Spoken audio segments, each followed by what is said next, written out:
Atomic Habits can help you on your recovery journey. This book will blow you away, and it could change your life. It's simple. Tiny changes, remarkable results. Here's how. Let's get into it.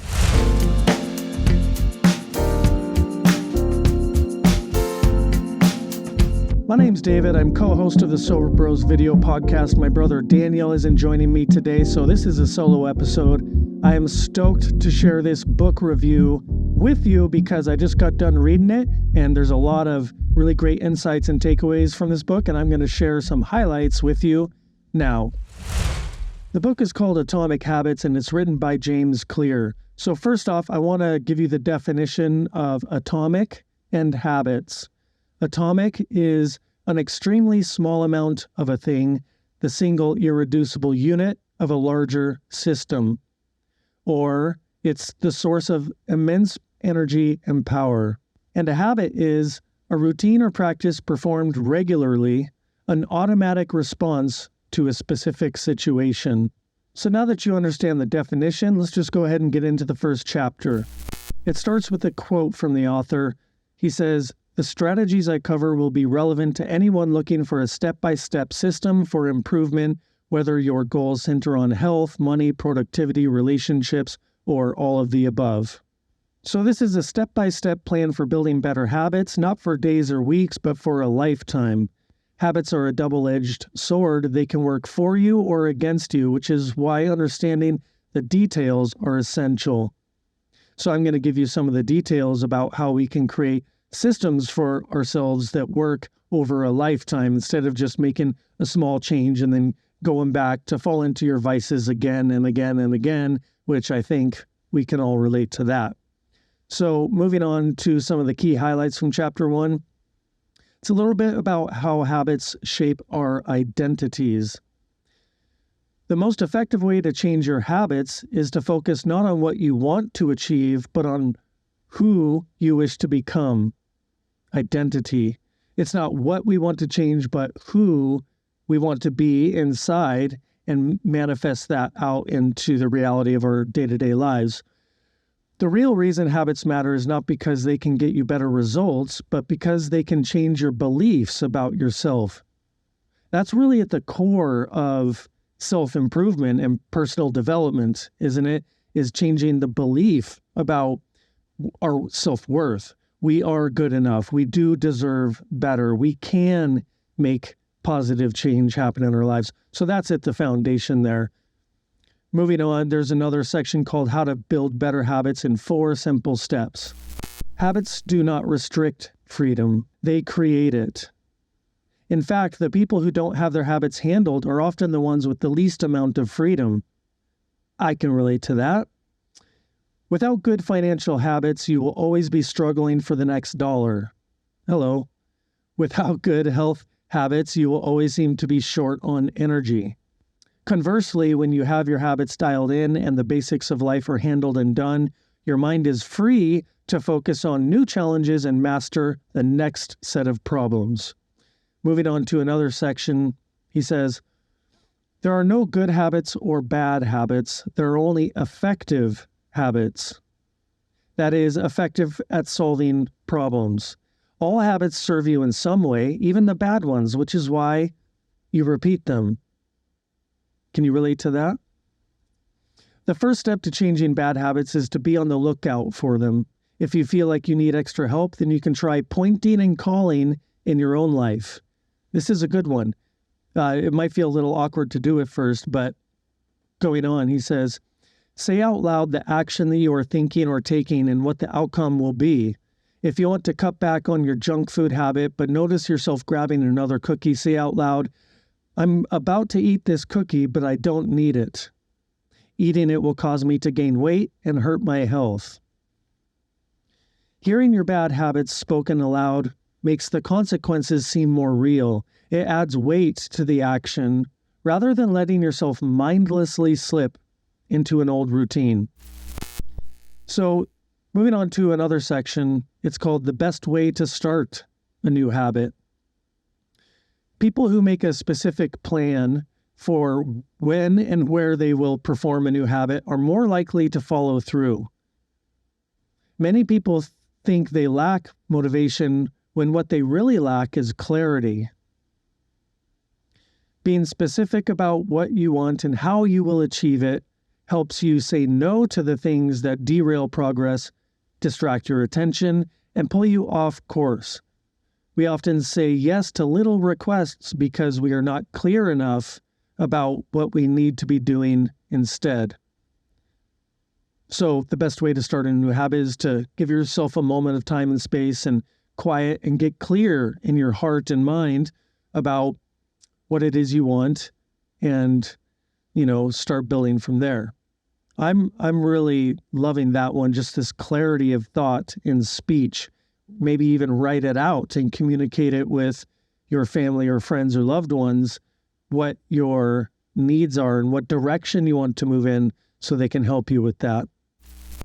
Moving on to the next section, it's called The Secret to Self-Control. When scientists analyze people who appear to have tremendous self-control, it turns out those individuals aren't all that different from those who are struggling. Instead, disciplined people are better at structuring their lives in a way that does not require heroic willpower and self-control. In other words, they spend less time in tempting situations. That's sort of like flanking the vices and addictions and bad habits in our lives, or the habits that are effective at getting us the opposite of the results that we seek. The people with the best self-control are typically the ones who need to use it the least. Perseverance, grit, and willpower are essential to success, but the way to improve these qualities is not by wishing you were a more disciplined person, but by creating a more disciplined environment. There's something calming about that for me because I have tended to create a lot of stress inside of myself because I have said internally and externally that I want to be more disciplined. I've lamented to myself and others before that one of the main things that I wish I could change in my life is that I lack discipline. I want more discipline, but that might not be the right approach. Maybe it's just that I'm not structuring my environment correctly. Maybe I'm just allowing vices to be too close to me, so it makes it easier to access them and repeat those habits. So creating a more disciplined environment might be a more effective approach at trying to change, to persevere, the grit, the willpower. That causes a lot of drain on the energy levels, I think. So going on, he says, bad habits are autocatalytic. That is, the process feeds itself. They foster the feelings they try to numb. You feel bad, so you eat junk food. Because you eat junk food, you feel bad. Watching television makes you feel sluggish, so you watch more television because you don't have the energy to do anything else. Worrying about your health makes you feel anxious. It's a runaway train of bad habits. Autocatalytic. The process feeds itself.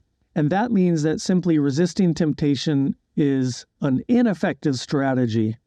In the short run, you can choose to overpower temptation. In the long run, we become a product of the environment that we live in.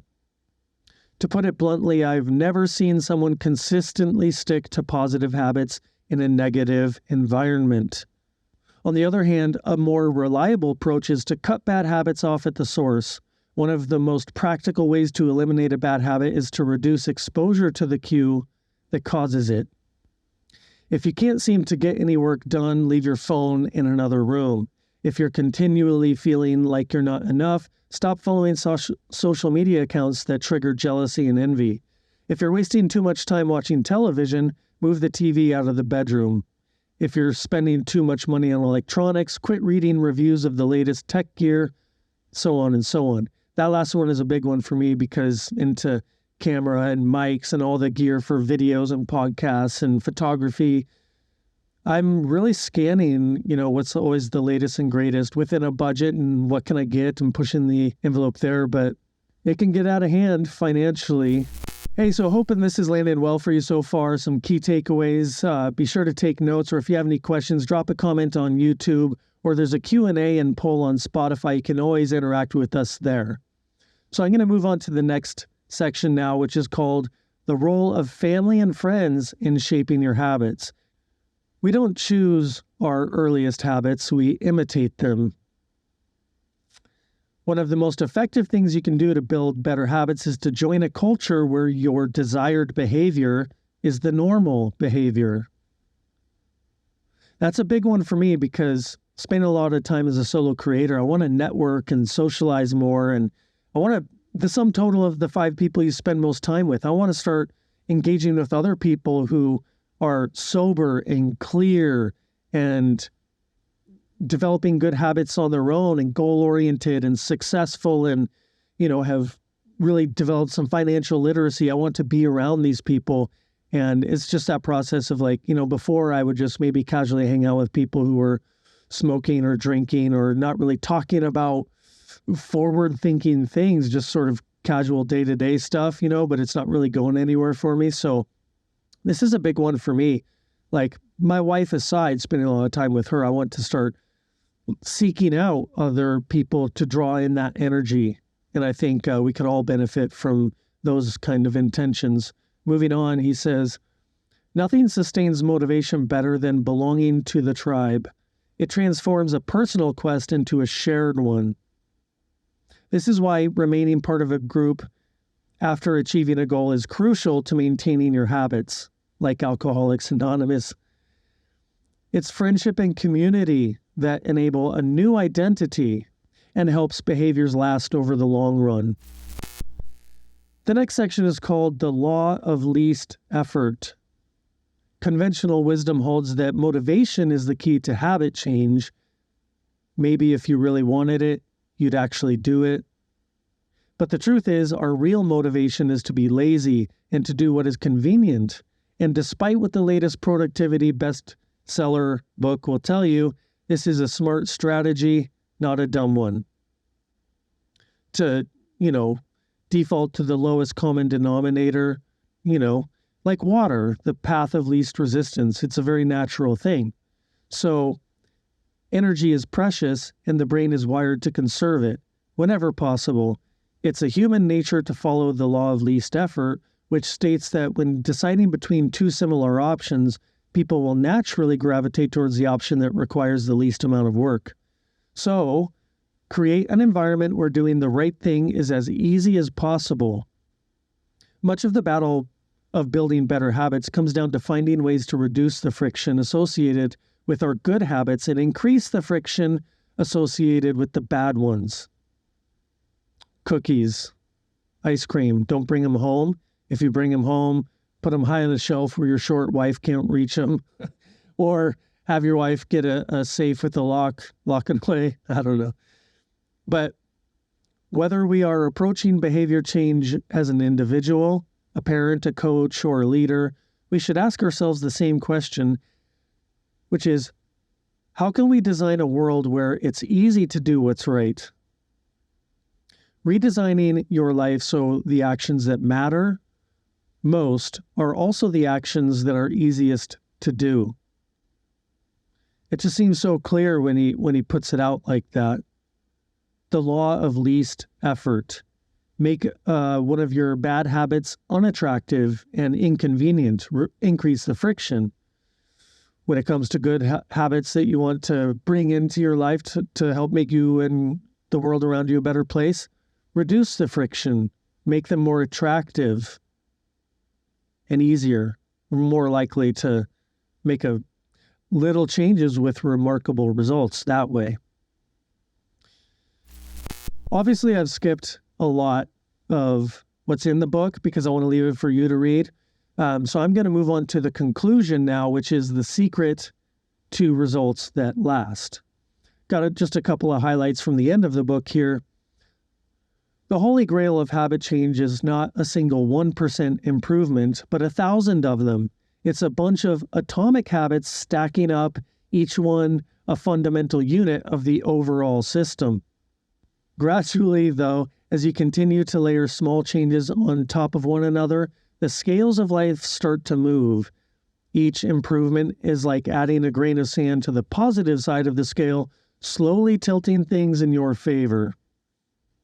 If you're having trouble changing your habits, the problem isn't you. The problem is your system. Bad habits repeat themselves again and again, not because you don't want to change, because I know you do. I know I did and do, but because you have the wrong system for change. So there's a little diagram he has in the book here that I want to share with you. If you can picture this in your mind, it's a quick overview of the habit spectrum. On the left side, you have behaviors that are effortless. And on the right side, you have behaviors that are difficult. So close your eyes and imagine on the left side, the behaviors that are effortless, you want to make them obvious, attractive, easy, and satisfying.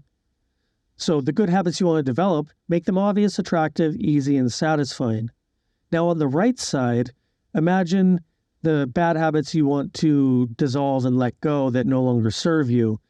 These are behaviors that you want to make difficult. And in order to do that, you make them invisible, unattractive, hard, and unsatisfying. And so anyway, that's just sort of a visualization for you there. So the end of the conclusion here is the secret to getting results that last is never stop making improvements. It's remarkable the business you can build if you don't stop working. It's remarkable the body you can build if you don't stop training. It's remarkable the knowledge you can build if you don't stop learning. It's remarkable the fortune you can build if you don't stop saving. Small habits don't add up. They compound. Speaking of saving and finances, money, investing, the compound of interest is what the experts say one of the greatest things. He says in the book here, it's the same with habits. They don't add up.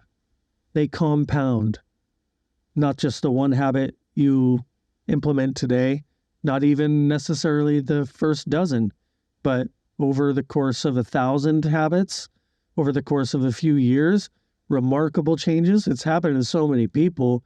It's going to happen in my life and my brother's life who's not here, and it's going to happen in your life. I believe it. So I've got some summary and takeaways for you, and then a final question here. Be specific and make a plan.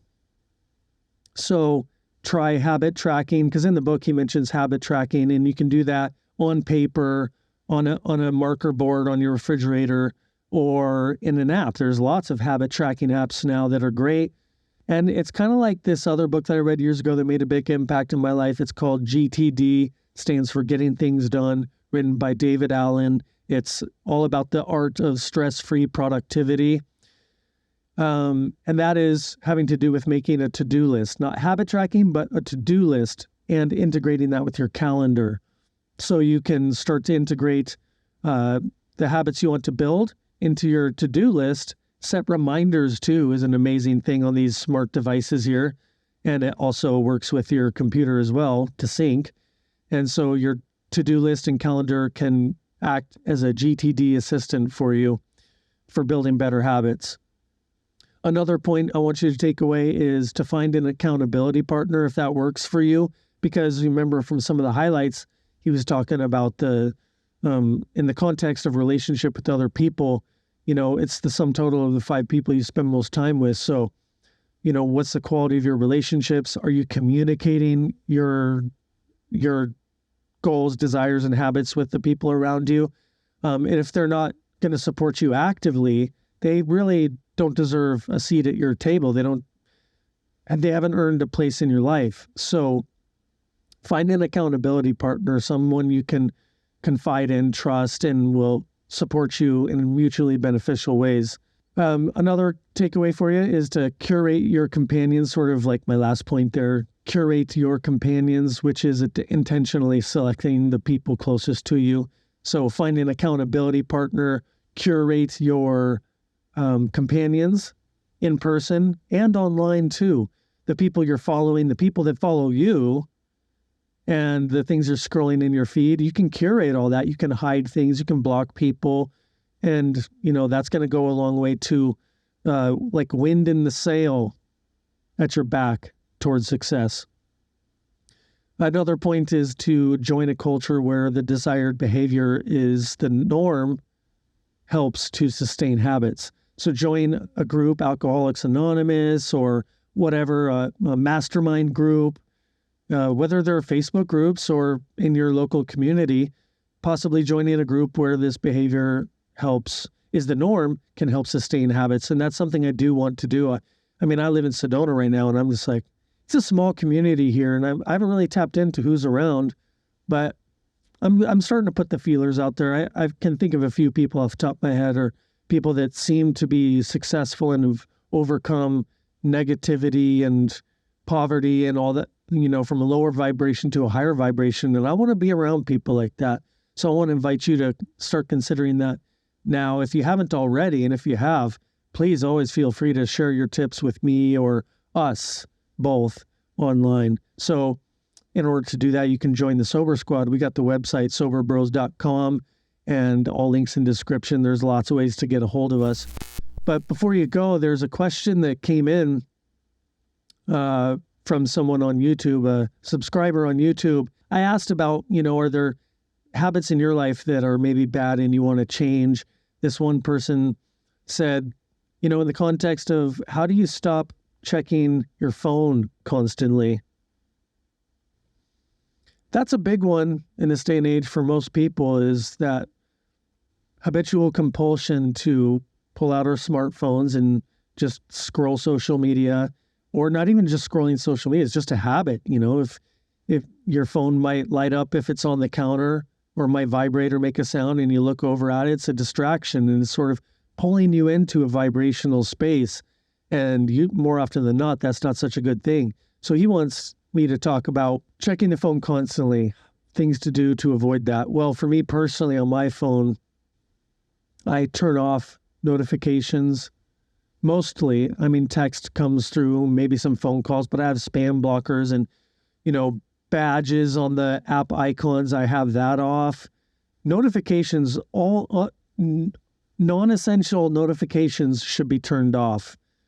I always have my sound off. There's a little bit of a vibration for when some notifications come in, but that's just a big one right there. And not when I'm working on the computer at my desk, I have the phone turned down so the screen isn't showing. So if a notification was to come through or some sort of alert, I wouldn't see it. And I have do not disturb on as well. I have a work focus turned on my phone too. So those are just some ways that, can help you to stop checking your phone.